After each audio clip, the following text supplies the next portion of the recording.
Boa noite para todas e todos. Eu gostaria primeiramente de agradecer um convite feito pelo grupo, de pesquisa, de estudos nas pessoas do Williams e do João Guilherme.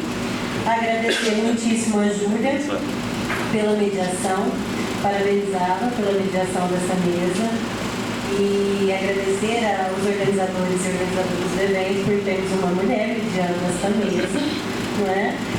Gostaria também de cumprimentar os meus colegas, camaradas aqui presentes, professores, e dizer que a mim coube uma tarefa difícil, árdua, que é falar após as exposições brilhantes dos meus colegas e tentar, a partir do que foi proposto, num sentido mais amplo, amarrar algumas ideias com o tema que eu me propus a trazer aqui para vocês um apanhado, já falando o seguinte, que o tema que foi sugerido para a minha fala foi o seguinte: contribuições da teoria da dependência para a crítica marxista ao direito. Bom, vamos lá. Isso não é fácil. Por quê? Porque nós temos dois campos de estudos distintos, com matrizes teóricas iniciais diferentes e que, pelo menos nas leituras iniciais, ainda tem material muito incipiente de sistematização. Então, nós temos, por um lado, no âmbito das ciências sociais, da economia política, uma análise da teoria marxista da dependência consolidada, e aqui eu digo teoria marxista da dependência, trabalhando essencialmente com o Rui Mauro Marinho e a dialética da dependência, como obra emblemática, e aí eu vou trazer o histórico da escola da dependência, das vertentes, para a gente poder entender melhor. E a teoria marxista do direito de viés pachutaniano, trabalhando com a ideia de forma jurídica e a partir daí no que as duas matrizes de estudo dialogam. E aí eu quero dizer o seguinte, primeiramente agradecer, dizer que os autores, o autor, que inicialmente tenta fazer esse diálogo, é um professor da Universidade Federal do Paraná, que tem um texto sobre isso, que é o professor Ricardo Pazello. E a partir desse texto, alguns aspectos foi tentado desdobrar alguns aspectos aqui para a gente tentar fazer essa aproximação. Mas essa aproximação só é possível se a gente entender do que se trata a teoria da dependência.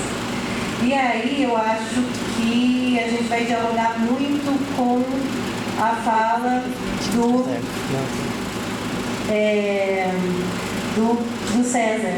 A gente vai dialogar muito com a fala do César, na discussão das categorias de superexploração do trabalho, mais-valia absoluta, mais-valia relativa, na discussão de capitalismo sui generis, de capitalismo dependente e da leitura que se tem a partir da teoria marxista da dependência, de como na América Latina nós temos um olhar que tem que levar em consideração as relações sociais e as particularidades latino-americanas inseridas numa totalidade do sistema de acumulação, circulação capitalista. Agora, uma coisa que eu acho muito interessante, nós tivemos aqui muitas referências incríveis de autores europeus, estadunidenses, e a minha fala vai trazer muitas referências de autoras e autores latino-americanos, brasileiros, né? Então eu acho que a partir daí a gente tem um primeiro ponto, que é uma mirada diferente, um olhar a partir da América Latina, né? Acho que essa valorização é importante. Esse trabalho é um trabalho consistente de análise de categorias a partir de escolas teóricas que são emblemáticas no estudo crítico do direito de várias vertentes, principalmente dos anos 1960 para cá. E aí eu vou tentar fazer uma fala, que é uma fala com um recorte espacial e temporal de leitura de como se constrói a teoria marxista da dependência, mas tentando também trazer alguns aportes mais atualizados e aqui sem cair em anacronismos, né, tentar fazer uma leitura conjuntural também. E aí eu me lembrei muito de uma camarada querida que, falando para o seguinte, calma, porque eu estava muito nervosa para vir falar aqui, porque realmente eu sei da qualidade desse evento, dos palestrantes, do público e da importância desse evento. Então, a responsabilidade, né? E uma responsabilidade que não é uma responsabilidade simplesmente acadêmica, é uma responsabilidade de assumir uma postura, né, diante de um contexto tão difícil e diante de uma situação na qual nós precisamos assumir posturas e precisamos nos entender e fazermos a crítica e a autocrítica a partir da apreensão de categorias necessárias de análise e também a partir da própria ideia de que a gente não pode subsumir, né, teorias tidas como num dogmatismo, né, que o próprio Rui Mauro Marinho coloca, segue num ecletismo, também a gente tem que tomar cuidado para não cair no dogmatismo nem no ecletismo, de subsumir essas categorias e não fazer a devida análise. E aí ela diz o seguinte, né, que nós precisamos assumir as nossas posições. E aí, a partir daí, eu acho que a perspectiva latino-americana e trazer a teoria da dependência e a atualização da teoria da dependência e a possibilidade de leitura a partir, essencialmente, da apreensão do método pachucaniano, né, do método Pachucanes, a partir do Capital, como já foi muito bem dito pelos colegas, e do Rui Mauro Marini, a partir da leitura do Capital. É importante, inclusive, para a gente fazer a crítica e a autocrítica necessária para o que foi dito na fala também do meu colega sobre uma leitura talvez ainda incipiente sobre marxismo e movimentos sociais, né? E aí eu quero dizer que essa leitura, na verdade, ela tem algumas armadilhas, tem algumas influências, né, de um pensamento marcado, principalmente no Brasil, né, dentro de um determinado projeto político, de uma ação política, mas nós temos autores e temos possibilidades de leitura que eu acho que temos que levar em consideração nesse momento, inclusive para fazer uma abordagem mais ampliada, né? Então nós temos o direito surgente, o direito do Estado na rua, nós temos escolas que trabalham com essa abordagem com densidade teórica, né? A partir de Roberto Lira Filho, a partir de uma visão crítica do direito que não é de um marxismo eclético, mas que é de um marxismo que se permite plural, né? Como foi dito no início. Com rigor metodológico. Isso é importante. E a partir daí, vamos falar um pouquinho sobre teoria da dependência. Eu também acho que eu me enrolo um pouco, mas porque trouxe aqui muitos detalhes históricos sobre o desenvolvimento da teoria da dependência, mas acho que dá para a gente fazer aqui algumas falas mais sintéticas. Então, o contexto histórico de surgimento da teoria da dependência são os anos 1960 e 1970. Aqui nós temos textos que são muito importantes, que trazem esse histórico, né? O local é a América Latina. Então, a teoria da dependência, ainda que existem outros autores, né, que tentam fazer esse diálogo da dependência a partir de um sul, né, a partir da Ásia, da África. Então, a gente tem o Samir Amin, que é um egípcio. A teoria da dependência, ela nasce na América Latina e, mais especificamente, no contexto das ditaduras militares dos anos 1960 e 1970, por autores chilenos, argentinos, brasileiros, que estão, na sua grande maioria, exilados, né? Então, no México, no Chile, e aí eles desenvolvem, na verdade, uma resposta a um pensamento que é considerada a síntese do pensamento burguês da América Latina, que é o pensamento cepalino, né, desenvolvido pela Comissão Econômica para a América Latina e do Caribe, que se alicerça no princípio do desenvolvimento desigual e que enxerga, né, numa visão evolucionista, etapista, um desenvolvimento possível para a América Latina a partir de um capitalismo menos desigual, né? Então, a escola cepalina, né, que tem o Celso Furtado como um dos expoentes e que influencia muito, né, como ministro do Planejamento das políticas de João Goulart, o pensamento cepalino ele está entranhado de tal forma,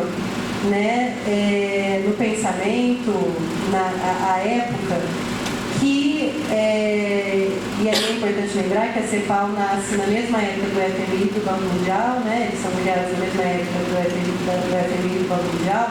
A CEPAL, ela vai levar ao pensamento que hoje se repete como,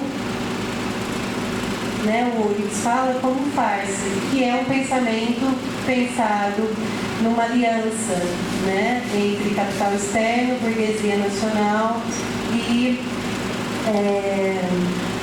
Estado, né, o Estado gerenciador. Esse pensamento ele é tão forte, né, e ele está tão entranhado que ele justifica, por exemplo, as políticas.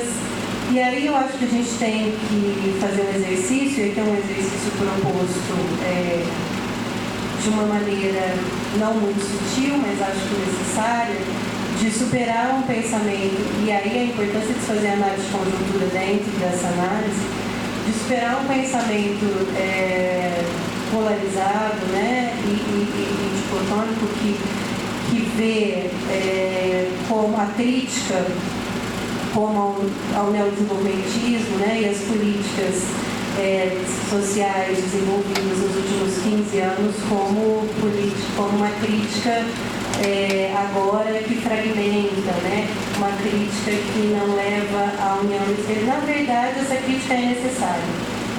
Se a gente quer superar essa consciência ingênua que a gente tem e esse ranço cepalino que permeia as políticas governamentais, a gente precisa fazer a crítica, né?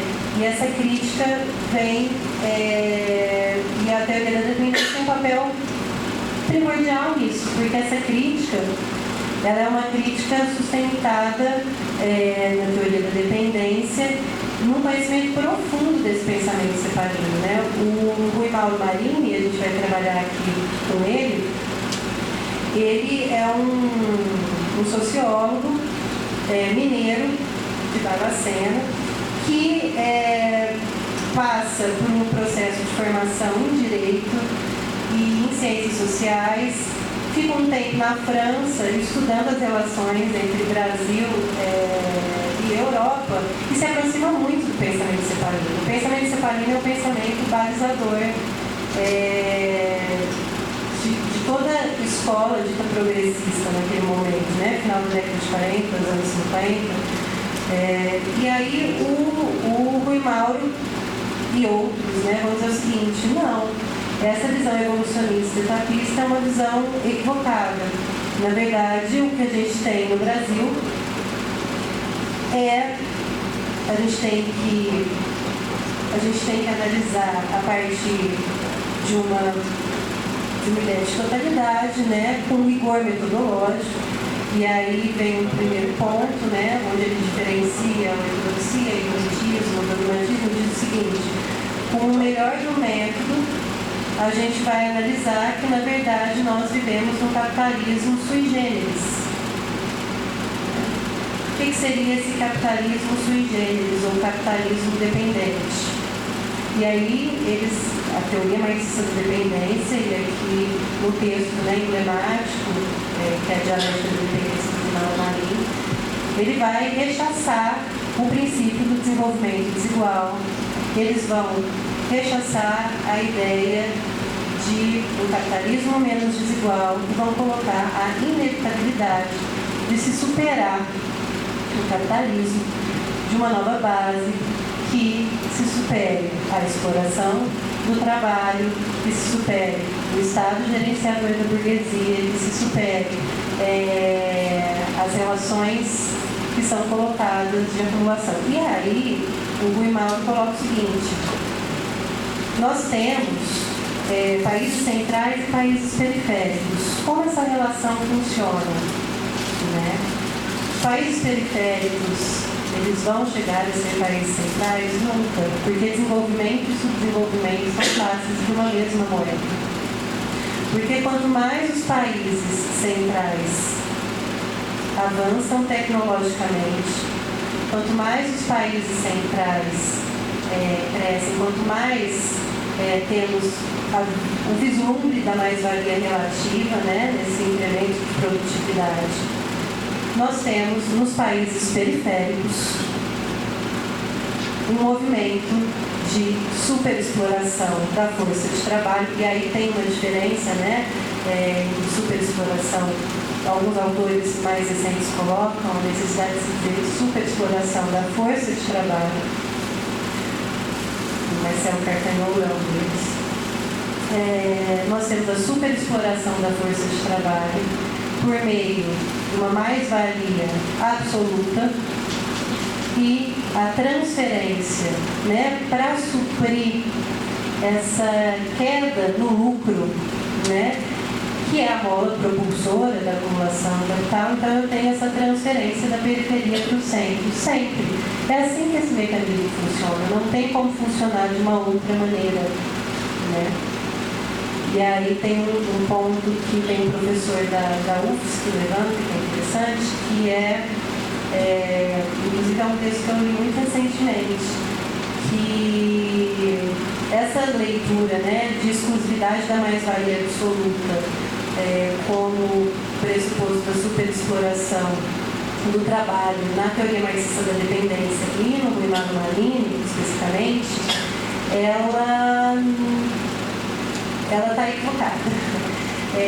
Por quê? Porque a gente tem a lei da troca, né, a lei do equivalente, e aí a gente, necessariamente, nesse sentido, o que a gente tem em uma análise também, que não é empirista, mas empírica, é que nós temos uma prevalência da mais-valia relativa nos países centrais e uma prevalência da mais-valia absoluta nos países periféricos, mas que ambas estão presentes em ambos os locais, porque não tem como ser diferente dentro da perspectiva da própria lei de troca, né?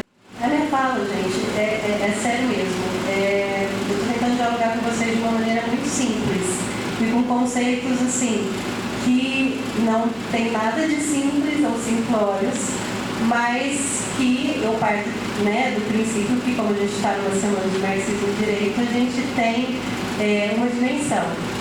E aí, aqui também já fazendo, né, a autocrítica mesmo, eu sou uma pessoa que eu me engatinho, na verdade, teoricamente. Eu venho de outras escolas e outras perspectivas teóricas, e para mim é também uma descoberta. Entender e compreender. Agora, eu acho que a gente, partir do pressuposto latino-americano, já é um grande passo. É um grande passo para a gente superar visões que muitas vezes, né, que tendem à simplificação, mas e é importante porque se a gente tem essa perspectiva do marxismo dentro de uma escola teórica consolidada, como a escola da dependência, com as suas atualizações, né? Por exemplo, a gente tem a Virginia Fontes, que vai trabalhar com a questão da revisão da categoria de subimperialismo, que é outra categoria central do Guimarães Marini, que eu vou falar daqui a pouquinho. A gente tem o próprio Carcagnolo, né, que vai se aprofundar nessa questão das dinâmicas de troca. A gente tem o Matias Nutti, do Rio Grande do Sul, que também vai retomar o conceito de imperialismo e subimperialismo. E a gente tem, assim, uma autora que eu acho incrível e que eu queria, assim, tentar dialogar com ela aqui, nessas categorias, e aí mais especificamente na questão, por exemplo, do campo brasileiro, que é a Roberta Traspadini. Né? A Roberta Traspadini tem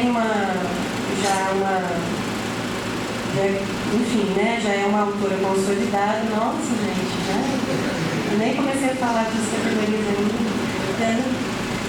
E a Roberta Traspadini, ela vai dizer o seguinte: a América Latina tem suas particularidades.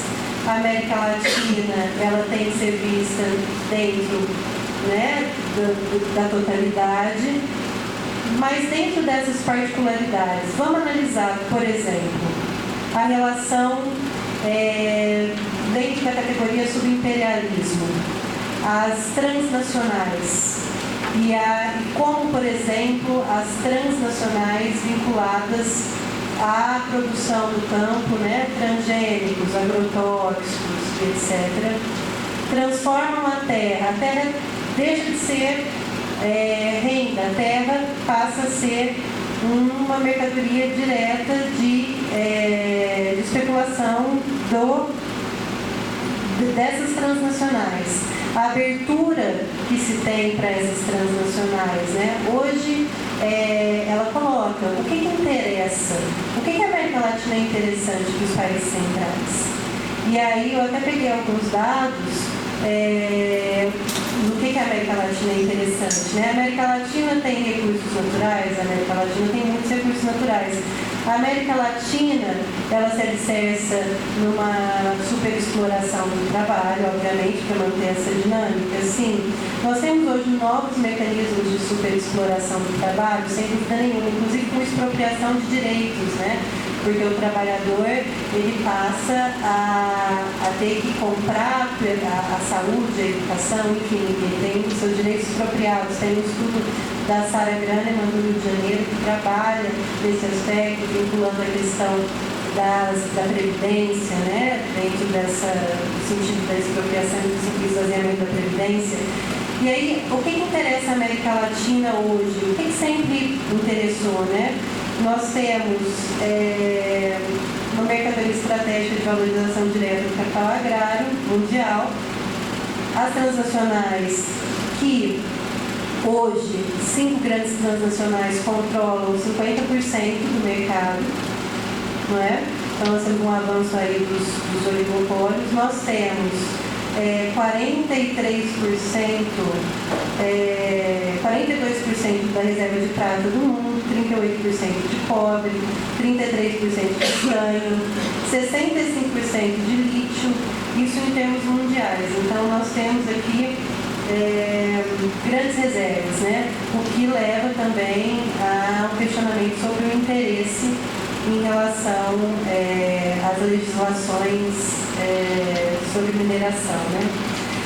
E a gente tem na América Latina hoje a dinâmica do trabalho alicerçada, isso na visão da Traspadini, que eu estou trazendo, como matriz da superexploração do trabalho, o colono.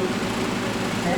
Aí toda a discussão sobre trabalho escravo, sobre trabalho, qual é a matriz do trabalho, se a relação do colono, né, é uma relação vista como um trabalho assalariado ou não. A gente tem vários autores que trabalham com isso de maneira mais profunda. Mas ela diz o seguinte: nós temos o trabalho assalariado, a matriz do trabalho assalariado, a origem do trabalho assalariado, no trabalho do colono. E aí ela vai dizer o seguinte, que o colono é a matriz da superexploração do trabalho na América Latina. E a superexploração da força de trabalho na América Latina é a categoria central de análise na obra do Marini, que diz que a superexploração é um mecanismo particular desenvolvido pelos capitalistas da América Latina para reverter sua perda de lucro na relação de dependência com o mundo, nessa relação de transferência da mais-valia absoluta, né? Ou, segundo alguns outros autores de análise mais recente, de prevalência da mais-valia absoluta, mas não da exclusividade da mais-valia absoluta. E aí, eu tinha preparado várias coisas, mas eu sei que eu estou num tempo também escasso. Cabe a discussão sobre a importância do trabalhador assalariado nesse contexto, né, do trabalhador livre, da dualidade do sentido da liberdade em Marx, né? Então, da pessoa que dispõe da sua força de trabalho, mas da pessoa que é livre porque só dispõe da sua força de trabalho. E aí, eu queria ler um trechinho do Marx para tentar fechar esse raciocínio inicial sobre a relação do capitalismo dependente, do meio de troca, da relação de troca, da mais-valia, da superexploração de trabalho, lendo um trechinho que é o seguinte: o mundo da liberdade, da igualdade, da propriedade é uma máscara, um disfarce para permitir a extração de mais-valia dos trabalhadores sem violar as leis de troca. E a partir daí, o Rui Mauro faz toda a explicação sobre jornada de trabalho, sobre o conceito de mais-valia, sobre a questão da remuneração abaixo, né, do valor necessário para a reprodução da própria força de trabalho.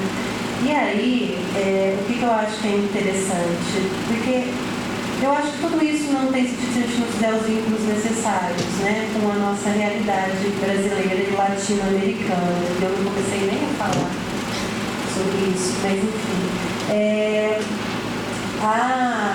A superexploração do trabalho, quando o trabalho se remunera abaixo do seu valor, porque tem-se a intensificação do trabalho e o prolongamento da jornada de trabalho, não é a única forma, mas a gente não vê isso como algo, pelo contrário, né, como algo superado na América Latina. Existem outros mecanismos de expropriação, de superexploração, mas esse é um mecanismo não superado. E aí a importância de se apropriar dessas categorias para fazer uma análise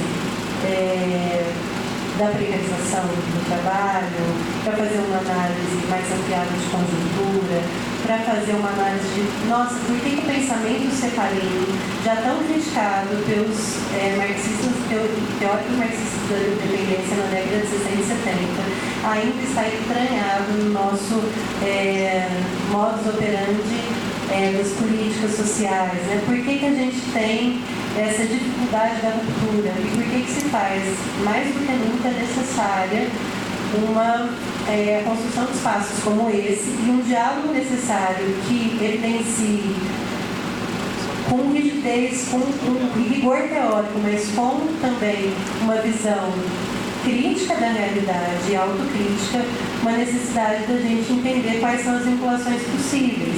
Então, por exemplo, quando eu discuto em Pachucanes, e aqui, assim, né, os meus colegas falaram muito melhor que eu, a questão do sujeito, né, de quem é esse sujeito, sujeito de direito, da inevitabilidade, da vinculação, da superação do direito, da categoria fundante, de como o sujeito para Pachucanes, né, como mercadoria para Marx na análise a partir do Capital de Pachucanes, eu tenho uma chave de leitura primordial, com rigor metodológico muito semelhante ao rigor metodológico que os teóricos da dependência utilizaram na década de 60 e 70 para criticar o pensamento cepalino, para criticar um momento histórico no qual nós tínhamos um recrudescimento em todas as esferas de forças conservadoras, né? Muita crítica é feita ao Rui Mauro, né? O Rui Mauro é um autor pouquíssimo conhecido, hoje não, mas pouco conhecido. Por quê? Porque geralmente quando se fala de teoria da dependência se vincula ao Fernando Henrique Cardoso, né? Matriz weberiana, da escola da dependência associativa, não é? Que num jogo acadêmico, né? Num determinado momento histórico, ele chama de influência de alguns meios acadêmicos, eles simplesmente apagaram o Rui Mauro Marini, que tinha escrito em 1972, no Chile, a obra mais importante da Escola Marxista da Dependência, que é a Dialética da Dependência, aqui no Brasil. Então, o Rui Mauro se torna conhecidíssimo na sua análise, muito apurada, do capitalismo independente, do capitalismo sui generis no mundo todo, serve de embasamento político para a formação das existências em vários países da América Latina, no México, no Chile, e aqui ele fica desconhecido durante muito tempo e ele vem à lume, vem à tona a partir da década de 90, se não me engano, né? Ele falece em 1997 e ele tem um trabalho incrível, não só na análise a partir com rigor metodológico, né? A partir do materialismo histórico, da obra, das particularidades latino-americanas no capitalismo mundial, mas ele tem obras também importantíssimas para a discussão do contexto latino-americano da época, sobre as ditaduras, né? Então, ele é um cara que pouquíssimo trabalhado, né? Ele é um teórico importante, muitos consideram truncado, ele tem uma escrita truncada, de difícil leitura, porque ele não é didático, porque ele não tem uma sistematização, realmente ele não o faz. Por quê? Porque ele tem rigor metodológico. E aí ele parte da leitura do Capital, ele parte da leitura muito apurada para fazer uma leitura das particularidades latino-americanas a partir das categorias centrais, subimperialismo e de superexploração do trabalho. É importante retomá-lo? É importante retomar a teoria marxista da dependência para a gente fazer uma análise latino-americana da nossa conjuntura, sem anacronismos, para a gente poder fazer autocrítica e ir para além dos projetos que a gente já viu que foram fracassados na América Latina. É necessário mais do que isso, né? É necessário a ruptura, é necessário superar o que é fundante, né, do capitalismo, e isso a teoria marxista da dependência nos dá instrumentos para fazer, né? Vinculação com o direito ainda está para ser feita, cabe a nós. E aí eu digo a todos e todos nós, né? Seja por meio da leitura pachacaniana, seja por meio, quem sabe, de outra leitura, né? de outra matriz teórica de leitura, que talvez nós temos que fazer para ir aí para o enfrentamento. Eu acho que eu já esgotei meu tempo, já falei bastante, mas na verdade não falei, como vocês podem ver, nem metade do que eu tinha programado. Eu agradeço muitíssimo, quero aqui fazer agradecimentos especiais aos camaradas, aos colegas e colegas que me auxiliaram nesse processo e dizer que ainda é um processo de estudo em andamento.